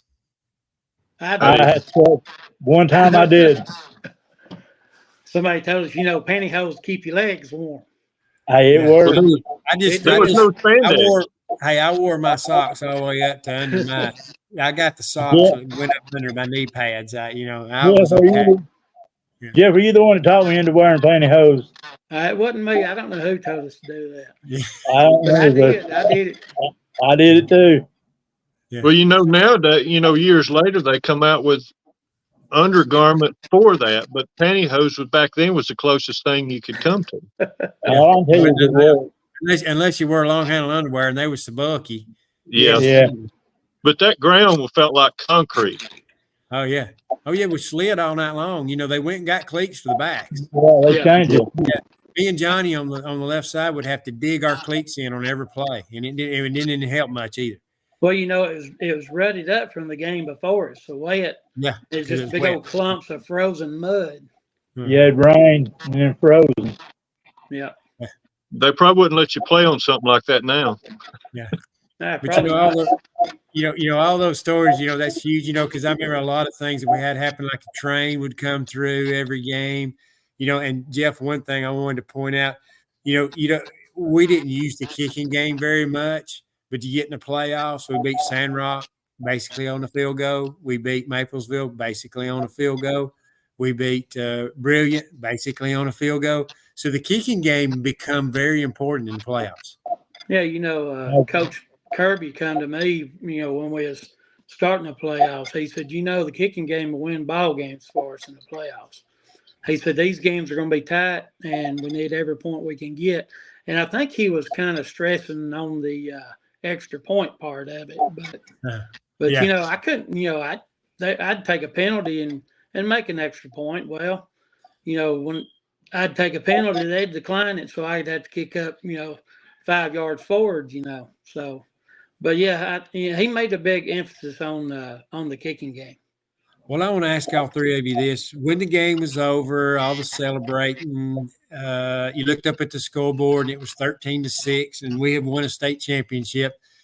What went through your head as we walked off the field? I know my thought was I was kind of disappointed when I was walking off the field. I took my helmet off and I was walking toward the dressing room, and I looked up to the scoreboard and I said, this is over. This is my last game. I'm fixing to walk in that locker room and take this uniform off for the last time. It was kind of disappointing, but then I got to thinking that's what this was about. It was about the climb. It was about the relationships. It was about the memories, all the friendships made. That's what this was all about. It's like right now we've got a state championship ring. I don't wear mine because it's a trophy. That's fine. But what I got more out of was the relationships and the friendships that still last today. Well, I'll let each one of you comment on that.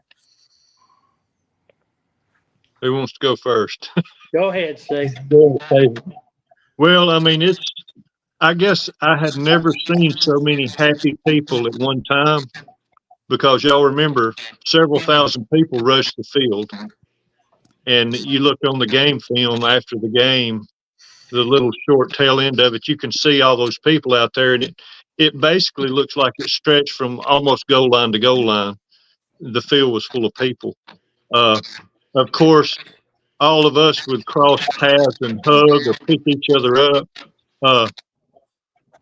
I was a little different. I still had another year, but I wasn't thinking about the future. It was kind of almost make you lose your breath about what had just happened. Your heart was pounding out of your chest. Those of us that was on the field that last play, because we got the ball back and was able to run off the few remaining seconds. That's when it hit me, when we would snap the ball, John kneeled down, and we stand there watching the clock tick down. That was special. And the old what was the radio station? WFPA. Yeah. That's The broadcast, to hear that, the commentator do that countdown, it gives you chills still to this day. But Phil, you're right. It was about all those weeks. Basically, that season of half of football. None of us had ever played that much ball in one season. I know we were tired. We had give it all we had, and we had things go our way. But I think there was times the good Lord looked out for us. We probably didn't realize that at the time, on and off the field. But it was just it was something to be able to experience, and it's still in that town, that community. I'd love to see them win another one. I'd love everybody to be able to experience that, but that's just not how it happens, Everybody's not going to get to experience it at every school. But the relationships, that's, there's no replacing that. Go ahead, Chris. That was just the most awesome feeling as a youth that I ever felt. I felt like that we were champions, The people coming on the field, if you remember, kind of pushed us all toward their sideline. There were so many people coming on, and it was just I can't explain how it felt. You asked me to explain it, how it felt. I can't explain it. But it's something that will stick with you all your life. Yeah, definitely so. Go ahead, Jeff. You know, we like Stacy said, we had the ball, we was running out the clock, and we run the second to the last play, and all I remember looking up is seeing Chester Crowder running out on the football field. And he comes over where we're huddled up, and I don't know if it was John or what, and told me we still had another play to run. So they had to run him off the field so we could run another play. And, but yeah, I mean, that was, but after it was all over with, you know, I didn't really think about it right then till probably, I don't know. I don't know who all stayed in the locker room with us, but I know I stayed there for 35, 40 minutes after everybody left. Coach Kirby was in there and everything. And that's when it kind of hit you, because Coach Kirby said something to us that said, y'all want to keep them helmets and shoulder pads? And I said, sure. He said, well, put them in the trunk of your car. And I said, okay. And, you know, I didn't think much about it, but, you know, that's a memory you can cherish forever, you know, with that. But the biggest thing is cherishing the friendships I made through all this, you know, and everything. So, you know, it's all about family. And I think we're one big family through all this. Yeah, definitely. I think you're exactly right. You know, and, you know, that's the thing is, you know, hoisting that big blue trophy, that was huge. I remember when Coach Kirby was they had picked him up and was carrying him across the field, and he reached down and hugged my neck. You know, that meant a lot to me because, you know, that was the kind of thing, you know, that's where, you know, he grabbed you by the neck and tell you he loves you. Oh, You know, yeah. and any other time you don't hear anything like that. So it was big for him. It was big for us. And, you know, and then this community has celebrated ever since. It's been 40 years. I know tomorrow night we're going to have a special to celebrate the 10. You know, of course, the ones we lost, you know, of course, we lost. Can't say enough about Dean Freeman and Jeff Bain and Alan Smith. And, of course, Benita Gifford that we lost. And who am I leaving out? Johnny. Johnny Crider. I mean, they were all such an important part of this run. And I hope tomorrow night the good Lord lets the heavens open up and lets them see, because they were such a big part of what we went through.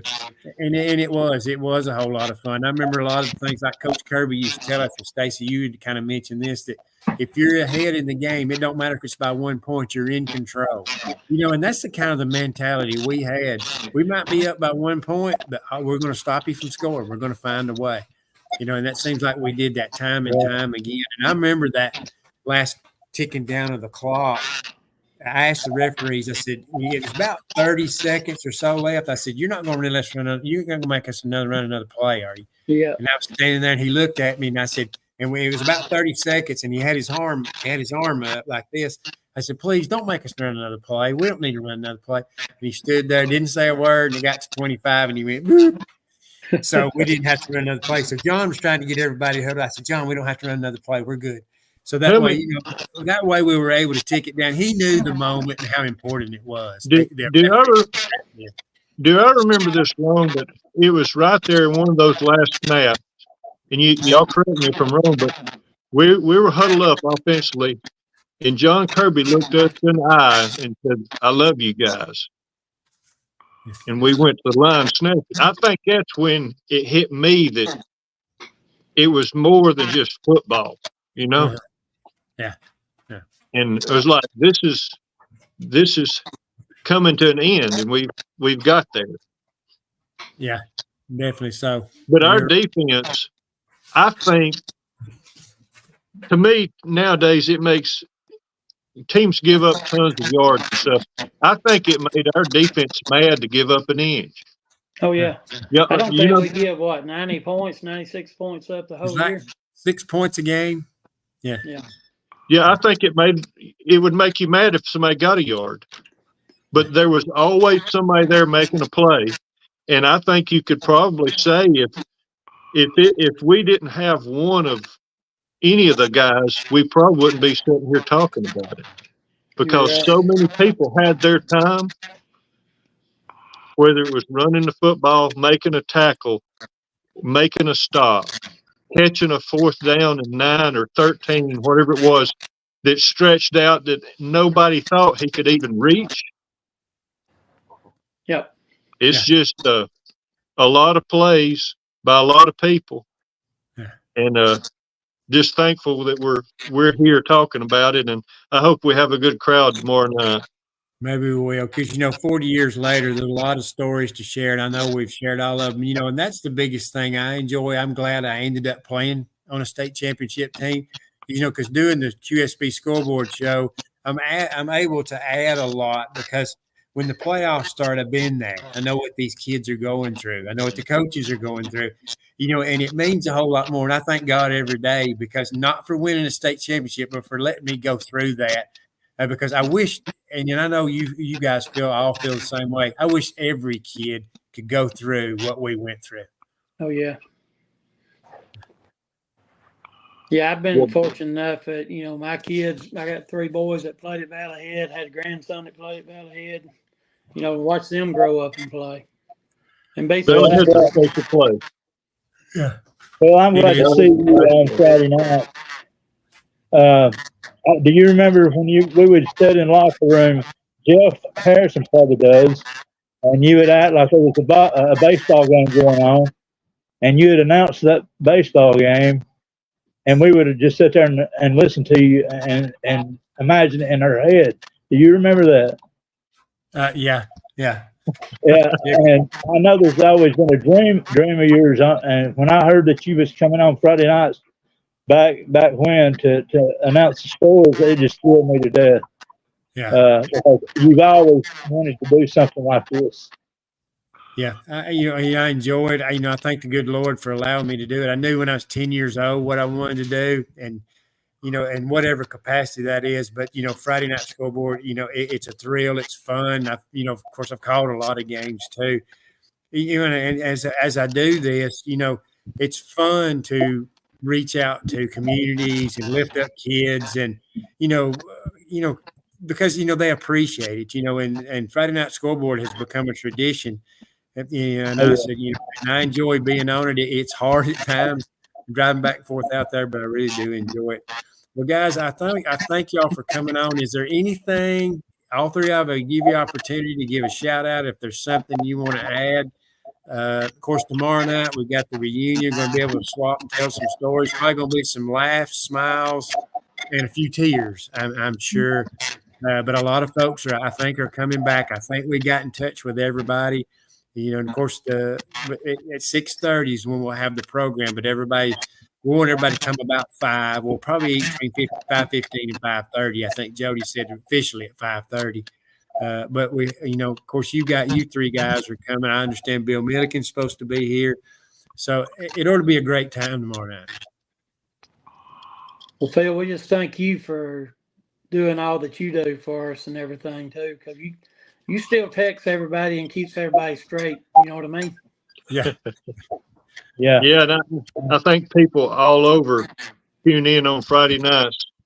I know for years and years, no matter where we're traveling back from, you're always trying to tune in, see if you can pick up WQSB scoreboard. And Phil, I think you've meant a lot to a lot of you. I think you, I praise you for the work you do and your part you play. Yeah, it's important, and you can tell it's a passion, something you enjoy and want to do. I'll say one more thing. I just want to say hey to my wife and kids and my son that's at UNA. I don't know if he'll get to come home, but he wants to come see everybody tomorrow at the reunion. So I just want to say hey to him and tell him to stay after it. Yeah. Chris, anything you want to add? Yeah, Phil, I appreciate everything you do, buddy. And y'all look for a number 1. He's coming up. Valley Head's going to be a throwing team in about 6 years. Guarantee you that. I got a grandson, 2 grandsons actually. One's got a good arm. I'm just Hey. that thrills me to see them in a Valley Head uniform and practicing on our old field. I got one more thing to ask you guys. Get on Google Earth, look down at the old football field, and you can still see the 5-yard line, the 10-yard line, and the end zone. Yeah, I had never paid any attention to it. That's a good point. And one thing I want to add too, I think having this reunion tomorrow night is special. A lot of these kids that play now, the Valley Head varsity football team, they know about this team and they're going to probably get to see a few guys around. But I think it'll help them to understand how important their role is. Not only do they play for themselves and the school and the coaches and things like that, but they also play for the people that wore the purple and gold before them with pride. And it continues year after year. So, it's important for these kids to get out on the field and compete because, they're kind of playing through our eyes now. That's true. It is. Yeah. Valley Head's always been blessed well, it's always been a football community. And there's been a lot of remarkable athletes come through the little school up there before and after us. Yeah, definitely so. Well, guys, I appreciate y'all coming on. It was fun to share a few stories here. Of course, we'll get to share a few more tomorrow night. A 40-year reunion of the 1984 state championship. Some folks will ask me, we talk about state championships now, and I tell them, well, the one thing about Valley Head is we had to show the rest of the DeKalb County teams how it's done. Yeah, Crossville's won one, Feist won several, but we had to lay the groundwork for them. So, but it was a special time, and I know a lot of people still talks about that team. I've even heard Easton Bailey talk about when he played at Plainview in the mid-'90s. That Dale Pruitt used to talk about us in practice about, hey, these guys went both ways. They played every down. You didn't hear them gripe and complain. He said they won a state championship. He said, I don't know how many times he brought that. He said, so I knew who you were when I was playing at Plainview because of that team. So, and that's in a tribute, and I think that makes it a lot more enjoyable for us when we hear stories like that. Yeah, I agree. There's something about being first. Yeah. Oh, yeah. And the 5-game playoff system, it had nobody seen it before, and it's a long road. But like I said, we were the first in the county. Yeah. Well, guys, I'm gonna let y'all get off here to get something to eat and get some rest because I know y'all probably got to go to work, and I look forward to seeing you guys tomorrow night. Maybe this will be special, and we'll get to reminisce a little bit. Sounds good. Thank you, We Phil. appreciate it, Randall. Hey, thank you, guys. Love y'all. All right. See you, boys. See you.